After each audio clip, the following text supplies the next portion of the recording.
नमस्कार मित्रांनो ठरलं तर मग मालिकेच्या आजच्या भागामध्ये सुरुवातीला अर्जुन आणि सायली खूप खुश असतात.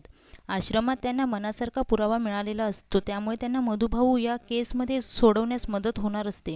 दोघेही एकमेकांसोबत क्वालिटी टाईम स्पेंड करत असतात. पण प्रिया मात्र कासावीस झालेली असते. ती लगेचच मैपतला फोन करून या गोष्टीची खबर देते की अर्जुन आणि सायलीला आपल्याविरुद्ध नक्कीच काहीतरी मोठा पुरावा सापडला आहे. कारण सायली आज खूप खुश होती आणि सांगत होती की ती सत्याच्या जवळ पोचली आहे.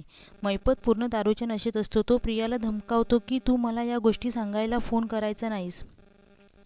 तुझ्याकडून मला अर्जुन सुभेदार कसा अडकला हे सांगायला फोन आला पाहिजे. दारूच्या नशेत असल्यामुळे तो काय बरळतो हे त्याला समजत नसतं.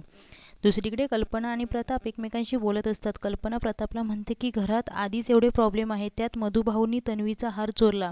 पण यावर प्रताप मात्र ठाम असतो की मधुभाऊ असं करू शकत नाही. ते आधीच आपल्या घरात संकोचल्यासारखे वावरत असतात, त्यामुळे हे असं काही करणं शक्य नाही.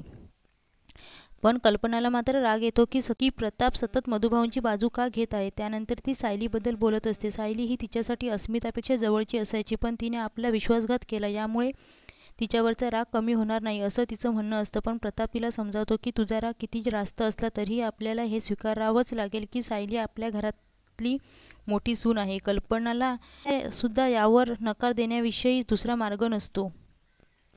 दुसऱ्या दिवशी अर्जुन सर्वांसमोर प्रियाला वेडिंग गिफ्ट म्हणून कोर्टाची नोटीस पाठवतो. ती पाहिल्यावर प्रियाच्या पायाखालची जमीन सरकते. ती घरात धिंगाणा घालू लागते की मधुभाऊंची चोरी पकडून गेली म्हणून सायलीने हा डाव रचला असा आळ ती घेते. घरातले सगळे अर्जुन आणि सायलीला ओरडू लागतात. तेव्हा अर्जुन म्हणतो की आम्हाला फक्त तिचं स्टेटमेंट पुन्हा रेकॉर्ड करायचं आहे. अश्विन बायकोची बाजू घेऊन उगीचच अर्जुनला सुनावू लागतो. तन्वी या घरात आली हे तुला आवडलं नाही म्हणून तू तिला अजून किती त्रास देणार आहेस. त्यानंतर तन्वी म्हणजेच प्रिया चक्कर येण्याचं नाटक करते, आपल्याला वेड लागले असं दाखवते. तेव्हा घरातले घाबरतात. अर्जुन म्हणतो की अश्विन तू डॉक्टर आहेस, तुला आधी कळलं पाहिजे की हे नाटक करत आहे.